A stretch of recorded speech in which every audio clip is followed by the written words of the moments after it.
Assalamualaikum warahmatullahi wabarakatuh. Ahlan wa sahlan, welcome to my channel Risa Feris.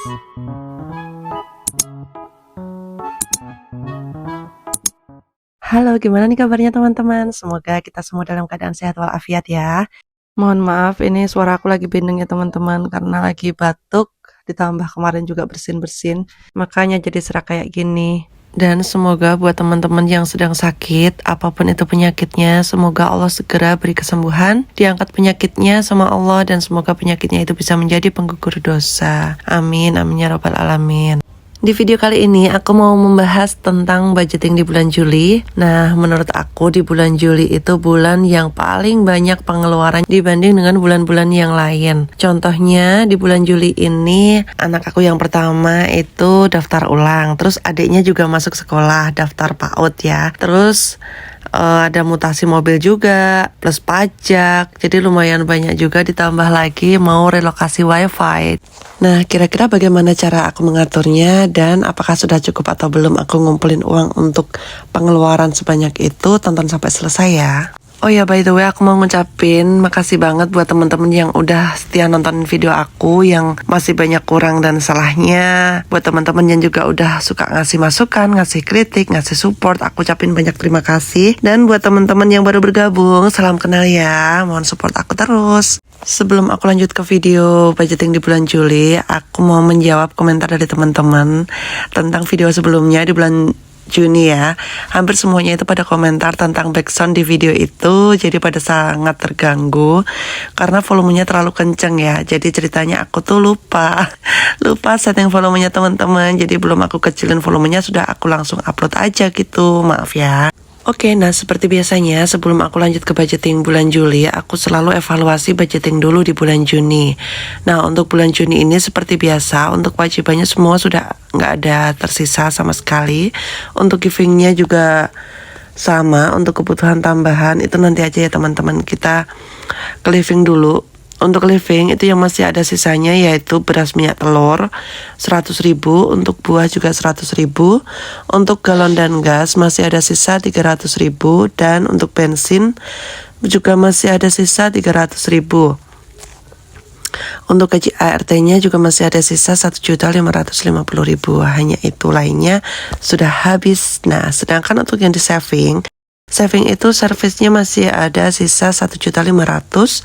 Untuk travelingnya masih ada sisa 1.300.000 untuk SDIT. Jadi itu nanti jadi itu baru terkumpul 2.182.000.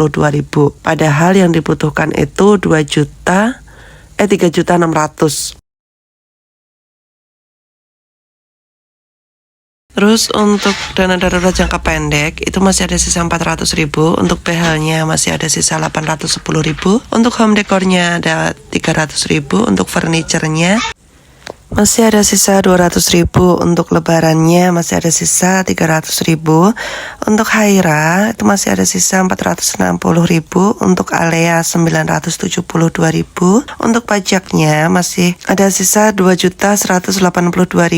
Terus untuk nabung TK Alea itu masih ada sisa 100.000. Nah, untuk celengan dan dana darurat jangka panjang aku skip aja ya teman-teman. Jadi itu tadi evaluasi aku di bulan Juni. Alhamdulillahnya nggak ada yang minus, masih ada ya sisa walaupun sedikit ya teman-teman. Untuk yang living, kalau memang saving itu kan memang untuk tabungan simpenan gitu ya, yang tidak selalu dikeluarkan setiap bulannya. Untuk kebutuhan tambahan itu Ramadan juga nggak aku kasih kolom sisanya ya teman-teman, karena memang nggak cukup. Jadi kebutuhan tambahan itu kebutuhan yang tidak selalu ada di setiap bulannya, kadang bisa ada, kadang enggak, dan setiap poinnya itu bisa berubah-ubah, berbeda-beda gitu teman-teman. Oke, kita beralih ke budgeting bulan Juli. Kolom yang pertama masih sama seperti bulan-bulan sebelumnya, itu ada kewajiban. Kewajiban itu meliputi SPP sekolah, SPP ngaji, nabung, uang makan, uang saku. Itu semua masih tentang si kakak. Kalau adik belum aku masukin. Nah, nanti di bulan Agustus itu ada poin-poin yang akan aku tambah di kolom kewajiban itu. Terus di kolom kewajiban juga ada iuran sampah 30.000 dan iuran kompleks 125.000. Jadi total budgeting untuk kewajiban sebesar 1.095.000 rupiah. Untuk givingnya Untuk orang tua 1-2, untuk jasa kambing, untuk sedekah, alhamdulillah semuanya sudah aku tunaikan. Untuk kebutuhan tambahan di bulan Juli itu ada 2, yaitu ada Ramadan dan juga water heater. Jadi untuk Ramadan aku anggarin 50.000, untuk water heaternya aku anggarin 200.000. Untuk living itu poin-poinnya masih sama, ada belanja bulanan, ada groceries, dan lain-lain. Itu untuk belanja bulanan, itu aku anggarin 1.500.000, masih sama seperti bulan-bulan sebelumnya. 1.500.000 itu aku bagi menjadi 5 minggu, karena di bulan ini juga ada 5 minggu, per minggunya aku anggarin 300.000. Untuk groceriesnya aku anggarin 300.000, untuk beras, minyak, dan telur itu aku anggarin 350.000. Untuk buahnya aku anggarin 300.000, untuk galon dan gas 350.000, untuk jatah istri masih sama, tidak ada kenaikan dan juga tidak ada pengurangan 250.000. Terus untuk wifi, seperti yang aku bilang di awal video tadi, aku di bulan ini mau relokasi wifi, jadi aku harus menuhin target kekurangan biayanya sebesar 700.000. Terus untuk bensin, aku anggarin 300.000, untuk lain-lain di bulan ini aku anggarin 200.000, untuk listrik juga aku anggarin 200.000, untuk jajan 500.000, untuk gaji ART aku anggarin 500.000. Kenapa budget ART aku kurangin? Karena memang di bulan ini tuh banyak banget pengeluaran, ditambah lagi ART aku itu lagi ada operasi. Jadi dia cutinya 1,5 bulan kemarin di bulan Juni-Juli. Jadi aku nggak ngeluarin budget buat gaji ART. Nah, jadi total untuk pengeluaran living itu sebesar 5.450.000. Oke, kita lanjut ke saving. Untuk yang pertama itu ada servis. Servis ini meliputi servis kendaraan, servis elektronik itu ya. Aku anggarin 200.000 untuk traveling. Karena suami aku juga pas lagi cuti, ditambah lagi anak liburan sekolah. Jadi aku anggarin agak lebih banyak dibanding bulan-bulan sebelumnya, yaitu 350.000. Untuk SDIT, nah di sini 650.000 ini buat menuhin target daftar ulang kakak. Terus untuk dana darurat jangka pendek, itu aku nabungnya 300.000. Untuk behel masih sama 200.000. Untuk home dekornya, aku nabungnya 150.000. Untuk furniture, aku anggarin 100.000 aja. Untuk lebaran juga masih sama seperti biasa, aku anggarin 100.000. Terus untuk Haira, aku di sini anggarin 305.000. Untuk Alea 350.000 karena masih butuh support, terus kadang masih pakai diapers. Terus untuk pajaknya aku anggarin 200.000. Untuk operasional kendaraan ini meliputi kayak buat tol, buat parkir. Parkir itu sedikit tapi tidak bisa disepelekan teman-teman.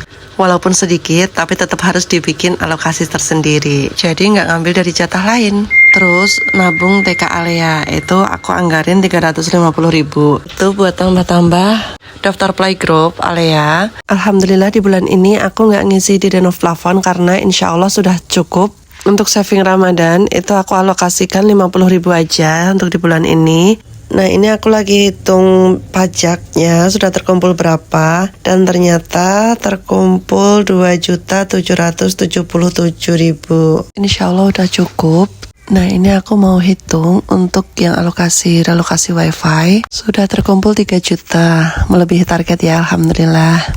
Untuk selanjutnya, aku mau isi genceleng atau celengan 800.000, masing-masing celengan 200.000. Jadi di situ ada 4 celengan. Celengan yang pertama itu tabungan istri, celengan yang kedua itu untuk dana pendidikan anak, celengan yang ketiga itu dana tabungan anak-anak, dan celengan yang keempat itu dana tabungan haji dan umroh. Nah, untuk dana pendidikan anak-anak itu bisa dipakai nantinya kalau misalnya buat daftar ulangnya kurang atau buat lain-lain yang berhubungan dengan pendidikan. Nah, ini aku lagi ngisi untuk dana darurat jangka panjang senilai 500.000. Sebagiannya aku masukin ke saham dan sebagiannya aku simpan dalam bentuk cash. Nah, itu tadi budgeting ala aku. Terima kasih ya teman-teman udah nonton video aku sampai habis. Assalamualaikum warahmatullahi wabarakatuh. Dadah.